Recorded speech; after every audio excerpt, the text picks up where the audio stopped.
Hi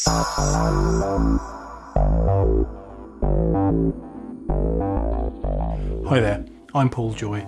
Anyone that follows my work or visits my blog regularly will know that I'm a big fan of these things, Glidetracks. This is the Glidetrack Shooter SD. This is one which goes with me on most shoots. It's so small it can fit in my tripod bag, and it just enables me to grab sliding shots. Specifically for this one I use it with a DSLR, but it's just great to be able to just get a few sliding shots with something which is so small and portable. Okay, so this one is the Glidetrack HD. Again, similar system. This is one which I'll often use with my EX1 because it's a heavier, sturdier system, slightly less portable, although obviously it's not huge, easier to carry around than a full dolly rig. But you can't chuck this one in your backpack. This is a bit more of a beast. Okay, so here we have the new Glidetrack hybrid slider. Now you'll see straight away there's a few differences between this and the other systems I've shown you, so I'll talk you through those now. Okay, in the carriage here, the reason it's called a hybrid is because it now contains a mixture of self-lubricating roller bearings and the traditional plastic liners which are used on the other Glidetrack models. The result of this is a much more fluid slide. This thing just rolls on its own, literally, because of those bearings. I mean, you have to put only a minute angle on this and it's off. You mount a camera on here, you can use either fluid head, ball head, whatever sort of style you prefer, just screw straight onto the threaded mount here. And it's so easy to push, as I say, 4 to 5 times easier than the other system. So I can literally mount my EX1 on here and push it with my little finger. It's that smooth. The other benefit with this new system is that because it uses self-lubricating bearings, there's no oil or grease in them. So if you get dirt or grit or sand or something in there, you just strip it down, wash it under the tap, dry it off, put it back together again, and you're good to go. Okay, so the other feature on the carriage is the locking nut. This comes standard with the hybrid slider, as well as obviously locking it into position if you want to keep it locked off. You can use this to apply a little bit of force, and it actually works really well just to apply a bit of friction.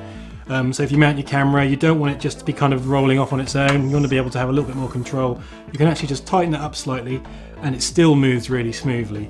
That's something which is a big help if you're kind of using a really light camera even, just to be able to have a little bit more control. So that works really well too. Okay, so let's move on to the feet. To start with, you can adjust these vertically, so you can lock them into position, and then it enables you to use the Glidetrack on uneven ground. You can get each foot individually height adjusted to be able to give you a nice level surface. Okay, so you might be asking, why the funky ball feet? Well, there's a really good reason for this. If you use this at an angle, say you're using your Glidetrack at 45 degrees pressed against the wall, the actual surface contact area with the wall is going to be on the 45-degree angle on the feet. So with this rubber ball, it's always going to be in contact. Likewise with the bottom, you've got contact with the rubber on the floor because it's a ball. This can literally be at any angle. It can even be on its back, and you're still going to have rubber contacting the surface which it's standing on. The other great thing is they're non-marking rubber as well, so you're not going to leave kind of little black lines everywhere where you use your Glidetrack. Okay, so the other real big advantage to this new foot system is it literally means you can go out with your Glidetrack and you can make this thing cling on anywhere. You can hang it on a wall, you can be just walking around and looking for different ways you can use this now. Anything you can hook these little balls over, it'll hang on, and then you can adjust the angle and get a shot. Just to be able to now be off the ground, I mean, usually you're kind of looking for flat surfaces to make your Glidetrack work. With this, that's not the case. You can literally walk around, find objects that these feet can hang on and make it work and get some really interesting shots. The other thing they allow you to do, you can flip the whole thing over. So you can shoot upside down, have your camera hanging on the bottom, stand these on something and then shoot looking down with the camera.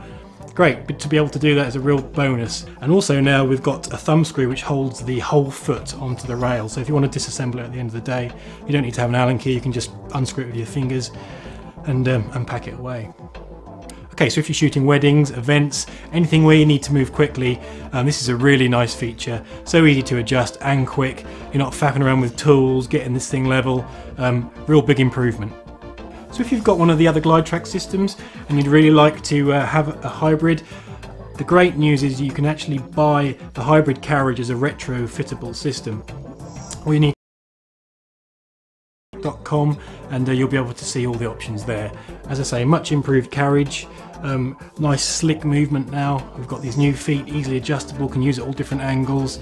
A big improvement. If you want to watch any more videos, visit my blog at www.pauljoy.com and leave comments or just get in touch. It's always nice to hear from people. Thanks for watching.